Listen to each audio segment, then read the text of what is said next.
पशुवैद्यकीय रोगनिदान प्रयोगशाळा नारायणगावच्या यूट्यूब चॅनेलमध्ये मी डॉक्टर संजय काशीनाथ कुमकर, सेवानिवृत्त जिल्हा पशुसंवर्धन अधिकारी, आपले सर्व पशुपालकांचे स्वागत करीत आहे। आजचा आपला जो व्हिडिओचा विषय आहे हा आहे पावसाळापूर्वी जनावरांचे जंत निर्मूलन। पावसाळापूर्वी का? तर हे जे आपल्या जनावरांच्या पोटामध्ये जंत असतात याची पावसाळ्या या ऋतूमध्ये मोठ्या प्रमाणामध्ये वाढ होत असते आणि ही जी वाढ मोठ्या प्रमाणात होते त्यामुळे आपल्या जनावरांची भूक मंदावते, पचनशक्ती कमी होते। हे जंत जे पोटामध्ये असतात ते जे आपण जनावरांना खाल्लेले जे अन्न आहे हे शोषून घेतलं जातं। दुसरी गोष्ट, काही जंत जनावरांचे रक्त आतड्यामधून पितात आणि या जंतांमुळे जनावरांना पातळ हगवण होते, पचन संस्थांचे आजार होतात। दुसरी गोष्ट, जनावर अशक्त होत जातं, जनावरांची त्वचा ही खरखरीत होत जाते, त्याच्या पोटावर कातडीवर केस उगवतात, वेगळ्या प्रकारचे रफ कातडी होते आणि वजन घटत जातं, वाढ खुंटते। जर दुभती गाय असेल तर दुधामध्ये घट होते। दुसरी गोष्ट, ती गाय माझावर येत नाही वेळच्या वेळी। शर्यतीच्या बैलांमध्ये बैल खराब होत जातो, त्याचं रक्तातील प्रोटीनचं प्रमाण कमी होत जातं आणि मग हळूहळू बैलाचा जो परफॉर्मन्स आहे तो कमी होतो, भूक मंदावते। सगळे प्रॉब्लेम या जंतांमुळे होत असतात। माझ्या 40 वर्षाच्या अनुभवावरून मी हे नक्की तुम्हाला सांगू शकतो की एखाद्या रोगामुळे जेवढं आपल्या जनावरांचं नुकसान होतं, आर्थिक आणि शारीरिक, त्याच्यापेक्षा जास्त नुकसान हे जंतांमुळे होतं। तर आता हे जंत निर्मूलन कधी करावं, एक साधारणतः शेड्यूल आहे त्याचं। तर साधारणतः मोठ्या जनावरांमध्ये, शेळ्या मेंढ्यांमध्ये दर 3 महिन्याला जंताचं औषध दिलं पाहिजे। लहान वासरं असतात तर साधारणतः वासरू 10 दिवसाचं झालं की पहिल्यांदा जंताचं औषध द्यावं आणि त्यानंतर दर महिन्याला 6 महिन्यापर्यंत जंताचं औषध दिलं पाहिजे आणि 6 महिन्यानंतर मग रेग्युलर दर 3 महिन्याने तुम्ही जंताचं औषध देऊ शकता। हे सर्वसाधारणपणे जंताचं औषध कधी द्यायचं किंवा त्याचं शेड्यूल झालं। आता जंताचे प्रकार कुठले कुठले आहेत? तर जंतचे वेगवेगळे प्रकार असतात। पहिला जो प्रकार असतो ज्याला गोलकृमी म्हणतो, की हे असे बारीक दोरीसारखे असतात। हे जनरली लहान वासरांमध्ये जास्त प्रमाणात असतात। ऍस्केरिस वगैरे हे जे व्हरायटी आहेत हे त्याच्यामध्ये येतात। हे काय करतात, हे जनावरांच्या पोटामध्ये राहतात आणि आपण जे खायला घालतो जनावरांना, जे अन्न पदार्थ आहे हे तिथूनच ते शोषून घेतलं जातं आणि मग जे आपण खायला घालतो, खुराक म्हणा किंवा पौष्टिक चारा म्हणा, हा जनावराला उपलब्ध होत नाही आणि त्यामुळे मग जनावरांची वाढ खुंटते, त्याची व्यवस्थित वाढ होत नाही। हा पहिल्या प्रकारचा जंत आला।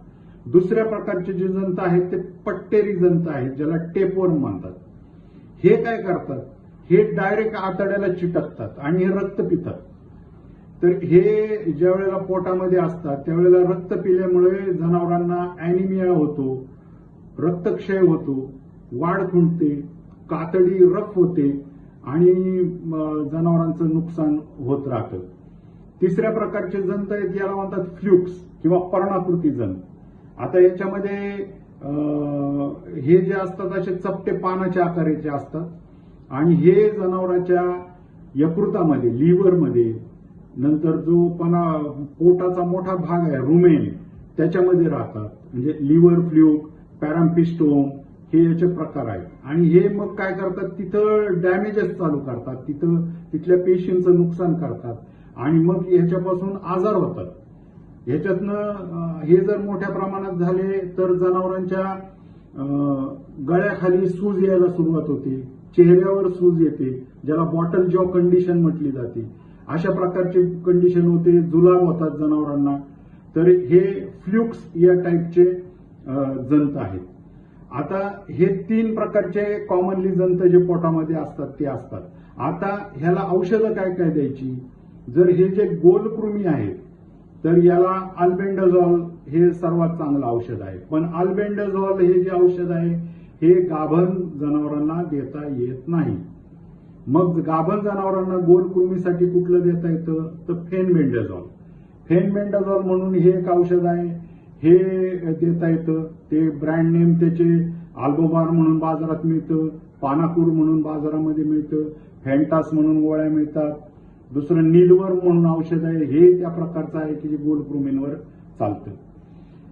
त्यानंतर जे चपटे कृमी आहेत किंवा जे आपण टेपवर्म असतं, तर ह्याला निक्लोसामाइड किंवा प्राझिक्विंटाल हे 2 औषधं याच्यावर चालतात. तर त्याला जनरली शेळ्या मेंढ्यांमध्ये हे निकलबेंड वगैरे ही जी औषधं आहेत ही त्यासाठी प्रसिद्ध आहेत. आणि प्राझिक्विंटल हे पण औषध त्याच्यामध्ये आहे.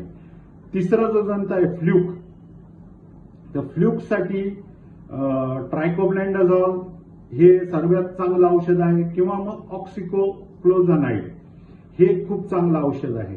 हे ब्रँड नेम मार्केटमध्ये फॅस्मिन वगैरे ह्या नावाने प्रसिद्ध आहेत.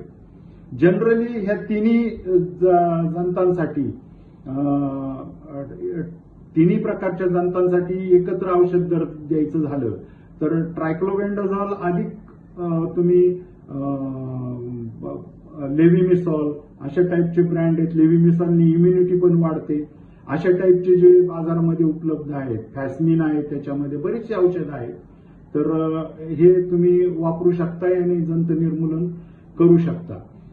तर सर्वसाधारणपणे जंत निर्मूलन केल्यानंतर जनावरांची भूक वाढते, जनावरांची त्वचा चमकदार होते, त्याची रोगप्रतिकारक शक्ती वाढते, गायी म्हशी वेळच्या वेळी माझावर येतात, दूध उत्पादन चांगलं जातं आणि आपल्या शर्यतीच्या बैलांमध्ये सुद्धा जो परफॉर्मन्स आहे याच्यामध्ये खूप मोठ्या प्रमाणामध्ये वाढ होते.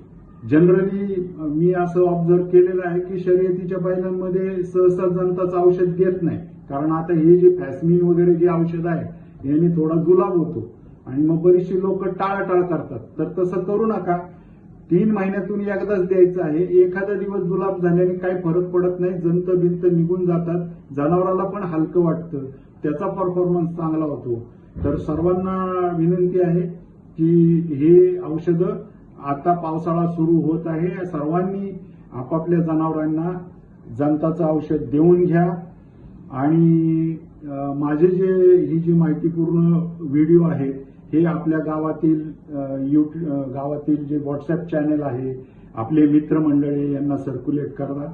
माझा युट्यूब चॅनल सबस्क्राईब करा, शेअर करा आणि असंच आपण वारंवार भेटत राहू.